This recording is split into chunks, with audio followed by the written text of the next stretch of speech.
तर मित्रांनो, हे आहे सांदण व्हॅलीचं प्रवेशद्वार आणि इथून खऱ्या अर्थानं सांदण व्हॅलीची सुरुवात होते. तर असा हा रस्ता आहे, गर्द झाडीमधून जाणारा हा असा रस्ता सांदण व्हॅलीपर्यंत आपल्याला घेऊन जातो. तर आता या निमित्तानं मी तुम्हाला सांदण व्हॅलीबद्दल पण थोडीशी माहिती देतो. सांदण व्हॅली ही आपल्या महाराष्ट्रातील अहिल्यानगर जिल्ह्यातील अकोले जो तालुका आहे, या अकोले तालुक्यामध्ये आहे आणि ही आशिया खंडातली 2 नंबरची सर्वात मोठी अशी ही दरी आहे. भूपृष्ठाला ज्या हालचाली होतात तर त्यातून लाखो वर्षापूर्वी एक मोठीच्या मोठी भेग पडली, त्यातून ही सांदण व्हॅली तयार झालेली आहे आणि तीच बघायसाठी मी आज इथे आलेलो आहे. तर आता इथून हा जो खाली आपल्याला दगड जी दिसत आहेत समोर, तर तिथूनच आपल्याला उतरून आपल्याला सांदण व्हॅलीमध्ये प्रवेश करायचा आहे. इथूनच जायचं ना? हेच आहे ना खाली? ओके.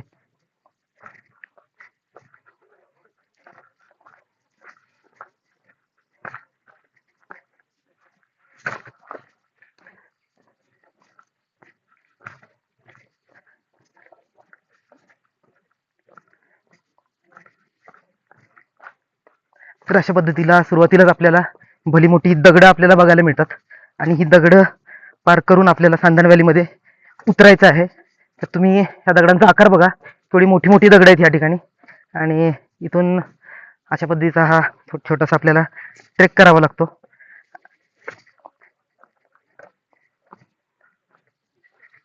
थोडासा अवघड ट्रेक आहे, ज्यांना सवय नाहीये अशा लोकांना थोडंसं हे अवघड वाटू शकतं. तरी सुद्धा आपण थोडं थांबून थांबून हे अशा पद्धतीचं उतरत गेलो तर आपल्याला जास्त दम लागत नाही किंवा आपल्याला थकवा पण जाणवणार नाही.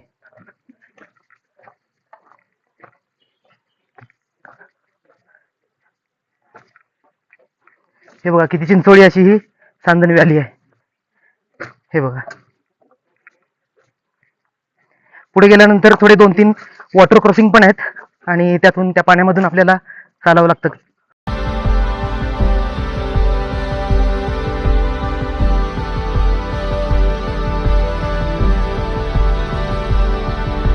हे 3.5 किलोमीटर आहे का? बरोबर. आता जाऊन यायला किती वेळ लागतो तरी साधारण? 2-3 तास लागा आणि अर्ध्यापर्यंत जायचं म्हणलं तर 1-1.5 तासामध्ये. अच्छा, ते अशी पुढे बारीक बारीक छोटी छोटी होत जाते नाही? हा, अच्छा अच्छा अच्छा. तर मित्रांनो, ही अशी दगडं पार करत आपल्याला खाली इथं उतरवलं होतं. केवढी मोठी मोठी दगड आहेत तुम्ही या ठिकाणी बघू शकताय आणि या ठिकाणी आपल्याला अजून खाली उतरायचं आहे. तर ती दगडं अशा पद्धतीची आहेत आणि ही आहे ॲक्च्युअल सांदण दरी.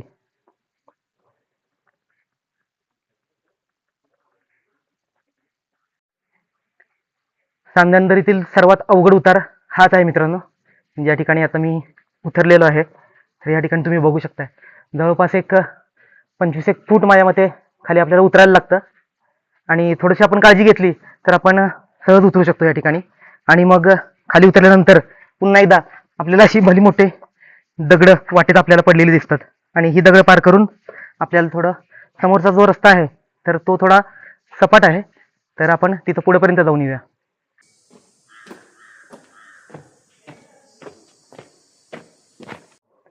हे इथलं वॉटर क्रॉसिंग आहे, पण आता इथं दगड टाकलेले आहेत त्याच्यामुळे आपल्याला सहज या ठिकाणी जाता येतं. तर अशा पद्धतीचं एक वॉटर क्रॉसिंग आहे आणि मग आपण आता मी जवळपास तळाशी आता पोचलेलोच आहे. आता इथून फक्त छोटी मोठी अशी दगडं पडलेली आहेत आणि याच्यावरनं मात्र आपण थोडासा मार्ग काढत काढत सपाट जागेवरून आपण इझिली जाऊ शकतो.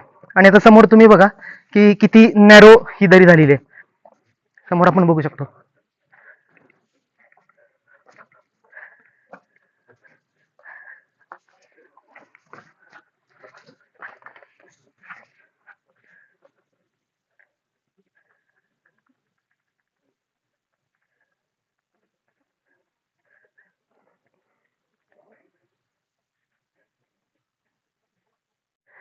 तर हे असं आहे इथलं दुसरं वॉटर क्रॉसिंग. तरी आता बरंच पाणी कमी झालेलं आहे, नाहीतर अजून 1-1.5 महिन्यापूर्वी जरी आलं असतं तर या ठिकाणी कमरेपर्यंत पाणी असतं. पण आता अगदीच उन्हाळा असल्यामुळे इथलं सुद्धा पाणी आटलेलं आहे, त्याच्यामुळे आपल्याला तसा काही जायला या ठिकाणी त्रास होत नाही. दगड सुद्धा या ठिकाणी टाकलेली वर आलेली आहेत, पण थोडंसं माझा बूट भिजेल असं मला वाटतंय, तर थोडी काळजी घेऊन मी पुढे पोचतो. बापरे मित्रांनो, बघा इथं दोन्हीकडे एकमेकांना चिकटल्यासारखे दिसत आहेत. आता तुम्हाला स्क्रीनवरती तसंच दिसत असेल, पण डोळ्याने आपण जेव्हा बघतो तेव्हा दोन्ही कडांमध्ये बरंच अंतर आहे, पण इतक्या जवळ ते एकमेकांचे आलेत की अगदी चिकटल्यासारखे आपल्याला वाटतात. अशी अद्भुत अशी ही सांदण दरी आहे. ती लाखो वर्षापूर्वी भूपृष्ठाला कशी काय ही भेग पडली असेल आणि त्यातून ही सांदण दरी तयार झाली, हे खरंच आश्चर्यच आपण म्हणायला पाहिजे. या ठिकाणी आपला आवाज सुद्धा घुमतोय. मला माझा आवाजाचा इको सुद्धा ऐकायला या ठिकाणी यायला लागलेला आहे. खूपच सुंदर. इथं येणं म्हणजे खरंच एक थ्रिल आहे. इथं आल्यानंतर सुद्धा इथली जी शांतता आहे, त्याचबरोबर इथला हा जो परिसर आहे, इथली जी हा जो थंडावा आहे, हा खरंच अनुभवणं म्हणजे एक विलक्षण एक सुखच आहे त्याच्यामध्ये. तर ही आहे मित्रांनो इथील सर्वात थ्रिलिंग अशी ही वॉटर क्रॉसिंग. आणि या ठिकाणी 2 ड्रम एकमेकांना बांधून त्यांनी एक नाव बनवलेली आहे आणि ती नाव खेचतात आणि त्याप्रमाणे लोक पुढे पुढे येतात पाण्यातून. हे आपण या ठिकाणी बघू शकता.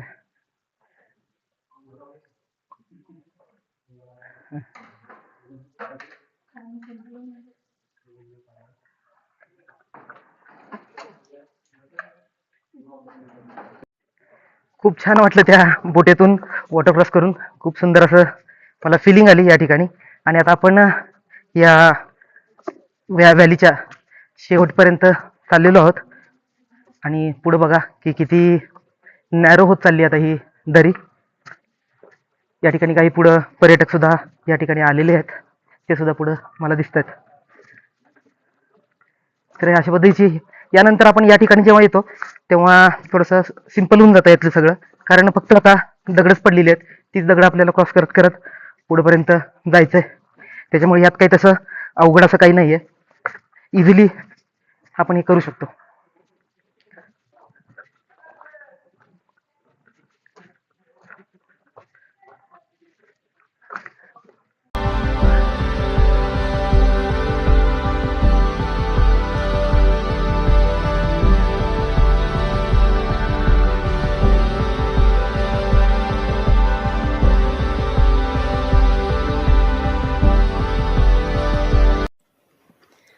तर मित्रांनो, अशा पद्धतीनं मी सांदण व्हॅली पूर्णपणे बघून घेतलेली आहे आणि खूप छान वाटलं मला या ठिकाणी येऊन. आणि तुम्हाला आता एक बात पते की सांगतो की मी या ठिकाणी का आलेलो आहे. खरं म्हणजे मी काही कुठली रील बघून आलो आहे, मी कुठला व्हिडिओ बघून आलो आहे, किंवा माझ्या आजूबाजूचे कोणी गेलेत म्हणून या ठिकाणी आलो आहे, अशातला कुठलाही भाग नाही आहे. फक्त मला या ठिकाणी येण्याचे एक कौतूहल होतं मला. कारण कधीतरी भूगोलाच्या पुस्तकामध्ये मी सांदण व्हॅलीबद्दल वाचलं होतं आणि तेव्हापासूनच मला असं वाटत होतं की कधीतरी आपण एकदा या ठिकाणी यावं. आणि माझ्या बाईक राईडच्या निमित्तानं हा माझं जे या ठिकाणी येण्याचं जे स्वप्न होतं ते सुद्धा पूर्ण झालं आहे. आणि खूप छान वाटलं मला खरंच.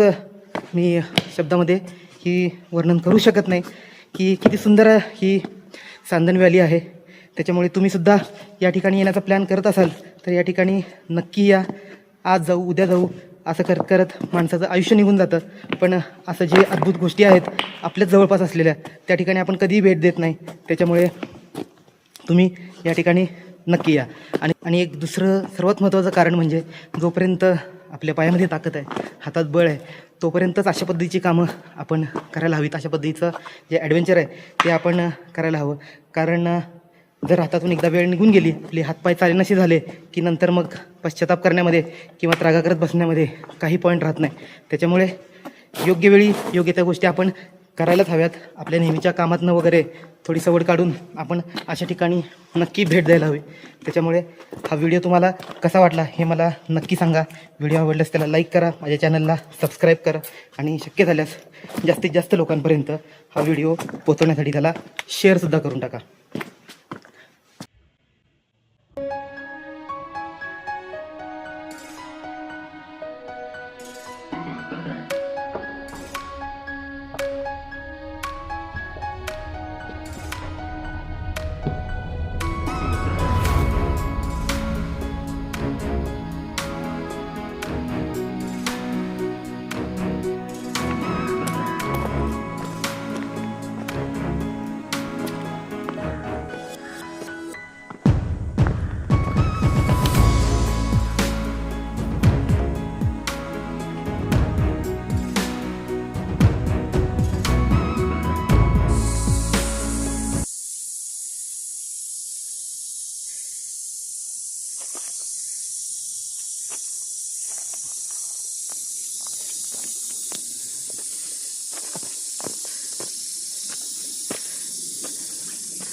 मित्रांनो, आता हे समोर जे तुम्ही बघताय हे आहे कळसुबाई शिखर. हे जे महाराष्ट्रातलं सर्वात उंच असं पर्वत शिखर आहे.